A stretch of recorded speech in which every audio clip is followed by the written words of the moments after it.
अस्सलामुअलैकुम नाज़रीन कराम, नई वीडियो में आपको खुश आमदीद कहते हैं। सूरत हाल बड़ी दिलचस्प हो गई है। इलेक्शन से भागने की कोशिश की जा रही है, बहाने तलाश किए जा रहे हैं, दबाव डाला जा रहा है, मगर कोई रास्ता नहीं मिल रहा। सारी कोशिशें करके देख ली गई हैं। इस्तीफ़ों के लिए भी दबाव डाला जा रहा है कि कहीं अचानक पूरे का पूरा इलेक्शन कमीशन ही मुस्तफ़ी हो के साइड पे हो जाए तो हो सकता है किसी न किसी तरह इलेक्शन मुलतवी हो जाए।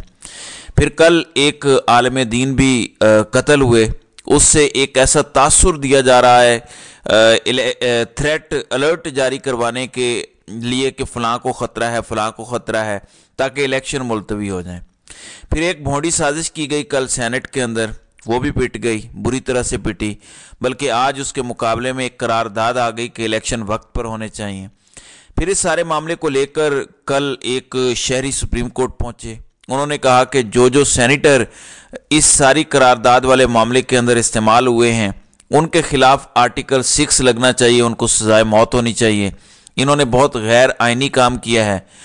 वैसे तो नाज़रीन इकराम, काजी फ़ाइज़ ईसा हर किसी को पकड़ लेते हैं कि फ़लाँ को तौहीन अदालत का नोटिस भेज दो कि इन्होंने इलेक्शन के अंदर रुकावट बनने की कोशिश की है, फ़लाँ अदालत का फ़ैसला उड़ा दो, फ़लाँ को उड़ा दो। तो उस शहरी ने कहा कि ज़रा इस पर भी आर्टिकल 6 लगाएं जिन्होंने ये 2 नंबरी की है और इलेक्शन के रास्ते में रुकावट बनने की कोशिश की है। अब नाज़रीन इकराम, यहाँ पे मसला ये है कि सेनेट के अंदर जो भी कट्टा खुल जाए उसको अदालतों के अंदर चैलेंज नहीं किया जा सकता, क्योंकि वो ऐवान बाला है। वैसे इस करारदाद की कोई आईनी हैसियत नहीं है, लेकिन ऐवान बाला को इस्तिस्ना भी हासिल है। अब जब मैंने आपको बता दिया कि हर तरह के एफर्ट्स करके देख लिए गए, इलेक्शन तो करवाने पड़ने हैं। आज बिलावल भुट्टो ने भी कह दिया सेनेट तो क्या अक़वाम मुत्तहिदा की जनरल असम्बली में भी करारदाद मंजूर हो जाए कि पाकिस्तान के अंदर इलेक्शन नहीं होने चाहिए तो भी 8 फरवरी को इलेक्शन होंगे। तो बिलावल ने यहाँ तक कह दिया। अब रास्ता मिल कोई नहीं रहा इलेक्शन करवाने के अंदर। आपको पता है ना सर्दी का कोई इशू है, ना कोई सिक्योरिटी का इशू है, ना कोई और इशू है।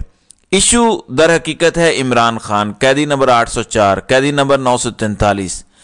अब क्या किया जा रहा है? सरकारी टीवी चैनल पर एक बयानिया बनाने की कोशिश की जा रही है कि इमरान खान आ गया तो मसला होगा, उसको आना नहीं चाहिए, उसका रास्ता हर सूरत रुकना चाहिए, और उनके खिलाफ जो कुछ हो रहा है वो जायज़ हो रहा है, क्योंकि ये टेररिस्ट हैं, दहशत गर्द हैं, इनको निशाने इबरत बनाना चाहिए।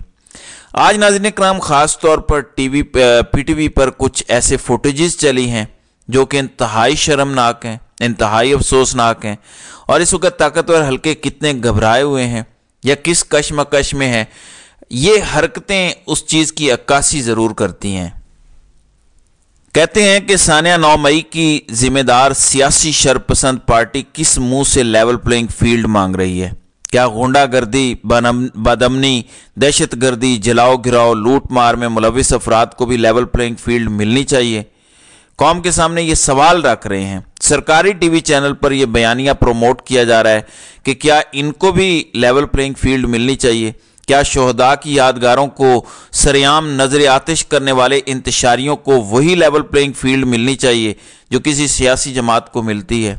इसका टोटल स्टाइल ऐसे है जैसे ISPR का बयानिया आता है। टोटल राइटिंग का सारा तरीक़ाकार वही है। यानी अब इस्टेब्लिशमेंट ने खुद सरकारी टीवी चैनल का कंट्रोल संभाल लिया है, और वो ट्वीटरों से और अपने टाउटों से जो आगे पीछे करवा रहे थे, अब ये सारा कुछ सरकारी टीवी को इस्तेमाल करना शुरू कर दिया है।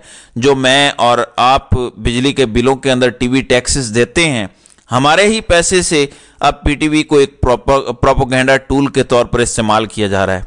क्या वो लोग जिन्होंने जानते बूझते हुए पाकिस्तान को आग लगाई, वो कागजात नामजदगी मुस्तरद होने पर शिकवा कर सकते हैं? ये भी सवाल उठाया जा रहा है। यानी इस्टेब्लिशमेंट ने आज कौम को सरकारी टीवी चैनल पर पैगाम दिया है कि जो पीटीआई के साथ हो रहा है ये तो अभी कुछ भी नहीं हो रहा, इनके लिए इससे भी ज़्यादा बुरा होना चाहिए। ना इनको लेवल प्लेइंग फील्ड मिलनी चाहिए, ना इनको किसी सियासी जमात की तरह ट्रीट करना चाहिए। ये इंतशारी हैं, ये दहशत गर्द हैं, और इनके जो कागजात नामजदगी मुस्तरद हुए हैं, जो गुंडागर्दी हुई है, जो कुछ हुआ है, ये बिल्कुल जायज़ है, सब कुछ मेरिट पर हुआ है।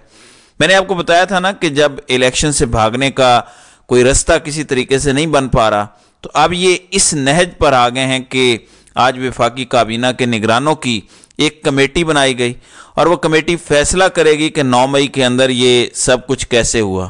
لہٰذا بڑی تیزی کے ساتھ اب 9 مئی کا شور کر کے اس ڈرامے کو دوبارہ زندہ کرنے کی کوشش کر رہے ہیں، جبکہ یہ پٹ چکا ہے۔ یہ سکرپٹ تو پہلے دن ہی پٹ گیا تھا، لیکن اب 8-9 ماہ کے بعد دوبارہ 9 مئی کا واویلا مچانا جو ہے انہوں نے شروع کر دیا ہے۔ اگر آپ پاکستانی قوم کے سامنے یہ سارے سوالات رکھیں اور آپ کہیں کہ کیا پھر بھی اس کے باوجود اس کے کہ انہوں نے سب کچھ کیا، کیا آپ اس سیاسی شرپسند پارٹی کو ووٹ کرنا پسند کریں گے، تو آپ کو لگ پتہ جائے گا، آپ کے ڈیلے باہر آ جائیں گے۔ جو ابھی سے آئے ہوئے ہیں، پتلونیں گیلی ہوئی ہیں، لوگ کھل کے کہیں گے کہ ہاں ہم انہی کو ووٹ کرنا پسند کریں گے۔ اچھا، ایک تو نون لیگ کے اندر بھی انتشار ہے۔ طلال چودھری، عابد رضا کوٹلہ جو مسلسل جیتتے ہیں گجرات سے، رانا مبشر، ملک ریاض، ان سمیت بے شمار ایسے لوگ ہیں جن کو نون لیگ کا ٹکٹ ملنے کے چانسز نہیں ہیں، وہ بھی اس وقت پریشان نظر آ رہے ہیں۔ جبکہ پی ٹی آئی پیر والے دن یعنی منڈے کو 8 جنوری سے اپنی ٹکٹیں دینے کا اعلان کر دے گی اور اتنی دیر میں فیصلے بھی ہو جائیں گے، پینڈنگ اپیلوں کے ٹریبیونلز کے اندر فیصلے بھی ہو جائیں گے کہ کس کس کے کاغذات نامزدگی مسترد ہوئے ہیں، کس کے بحال ہوئے ہیں، کیا سچویشن ہے۔ لہٰذا اب پی ٹی آئی ٹکٹیں دینے کا سلسلہ منڈے سے شروع کر دے گی، یہ بیرسٹر گوہر خان کی جانب سے اعلان کیا گیا ہے۔ اس کے علاوہ سپریم کورٹ میں بانی پی ٹی آئی کو پارٹی چیئرمین شپ سے ہٹانے کے معاملے کو چیلنج کیا گیا ہے۔ بانی پی ٹی آئی نے اسلام آباد ہائی کورٹ کا فیصلہ سپریم کورٹ میں چیلنج کیا ہے۔ اسلام آباد ہائی کورٹ کا 6 دسمبر 2023 کا فیصلہ کالعدم قرار دیا جائے، یہ استدعا کی گئی ہے، اور فیصلہ اگر کالعدم قرار نہیں پاتا تو مقدمہ لاہور ہائی کورٹ منتقل کرنے کا حکم دیا جائے۔ اسمبلی رکنیت اور پارٹی چیئرمین شپ سے ہٹانے کا الیکشن کمیشن کا فیصلہ چیلنج کیا گیا ہے۔ لاہور ہائی کورٹ میں کیس زیر سماعت ہونے کے دوران اسلام آباد ہائی کورٹ میں بھی درخواست دائر ہوئی۔ اسلام آباد ہائی کورٹ سے درخواست واپس لینے کی استدعا کی گئی۔ اسلام آباد ہائی کورٹ نے کیس واپس لینے کی استدعا مسترد کر دی۔ کوئی بھی عدالت مقدمہ واپس نہ کرنے پر اصرار نہیں کر سکتی، اور اب اس میں الیکشن کمیشن، اسپیکر قومی اسمبلی اور دیگر کو بھی فریق بنایا گیا ہے۔ جبکہ پی ٹی آئی نے پشاور ہائی کورٹ کے فیصلے کے خلاف سپریم کورٹ کے اندر ایک اور درخواست دے دی ہے۔ یہ بلے کے نشان کو لے کے ایک اور درخواست دائر کی گئی ہے کہ ہم نے جو درخواست دی ہے بلے کے نشان کے حصول کے لیے، جو بلے کا نشان نہیں ملا اس کو جلد از جلد مقرر کیا جائے، یعنی فوری طور پر سماعت کے لیے ہمارا مقدمہ، ہماری درخواست سنی جائے۔ ہم نے ٹکٹس دینے ہیں، الیکشن سر پر ہیں، الیکشن شیڈیول گزر رہا ہے، بڑی تیزی کے ساتھ فوری اس کو سنا جائے، اور اس کو لے کر بھی سپریم کورٹ کے اندر ایک اور پی ٹی آئی نے درخواست ڈال دی ہے۔ توشہ خانہ 190 ملین پاؤنڈ سکینڈل جو عمران خان پر بنایا گیا، عمران خان اور بشرا بی بی پر آج فرد جرم عائد نہیں ہو سکی۔ اب بتایا جا رہا ہے کہ فرد جرم کی کارروائی 10 جنوری تک مؤخر کر دی گئی ہے۔ اب نون لیگ اور پی ڈی ایم بڑا پچھتا رہی ہے۔ ایک انکشاف ہوا ہے، ایک بڑا دعویٰ سامنے آیا ہے۔ اظہر فاروق سینئر رپورٹر ہیں، وہ ایک دعویٰ کرتے ہیں، وہ کہتے ہیں کہ جون 2022 کو جنرل باجوہ نے خواجہ آصف کو بلا کر کہا تھا کہ میاں صاحب سے کہیں کہ الیکشن میں چلے جائیں۔ یہ پیغام نواز شریف کو پہنچایا گیا مگر وہ نہ مانے۔ لیگی قیادت سمجھتی ہے کہ بات مان لی جاتی تو آج ان مشکلات کا سامنا نہ کرنا پڑتا۔ یعنی اب نون لیگ پچھتا رہی ہے۔ جون 2022 میں جنرل باجوہ نے پیغام بھیجا تھا کہ الیکشن کے اندر چلے جائیں، بہتر رہے گا، آپ کے لیے بہتر ہوگا، آگے چل کے آپ کے نقصانات نہیں ہوں گے۔ اس وقت نون لیگ اکڑ گئی۔ اس وقت نون لیگ نے کہا کہ نہیں یہ سارا کچھ ٹھیک ہو جائے گا، مینج ہو جائے گا، ریاست کے لیے سیاست کی قربانی دے رہے ہیں، دیوالیہ ہونے سے بچا رہے ہیں، قوم کو یہ بیانیہ دیا گیا۔ اب وہ کہتے ہیں کہ اتنے برے حال ہیں، بلے کا نشان نہ بھی ہو، ایجنسیوں نے سروے کروا لیے کہ نون لیگ کسی بھی صورت نہیں جیت سکتی، بلکہ کوئی اور جماعت بھی نہیں جیت سکتی۔ وہ کہتے ہیں کہ اتنے برے حال ہیں، نواز شریف کو بلا کے بھی دیکھ لیا مگر کچھ بھی نہیں بنا، تو بہتر تھا کہ اس وقت الیکشن میں چلے جاتے تو عزت بچ جاتی۔ تو ناظرین کرام، آپ کی اس ویڈیو کے حوالے سے کیا رائے ہے؟ آپ اپنی رائے کا اظہار کامنٹ سیکشن میں ضرور کیجیے گا۔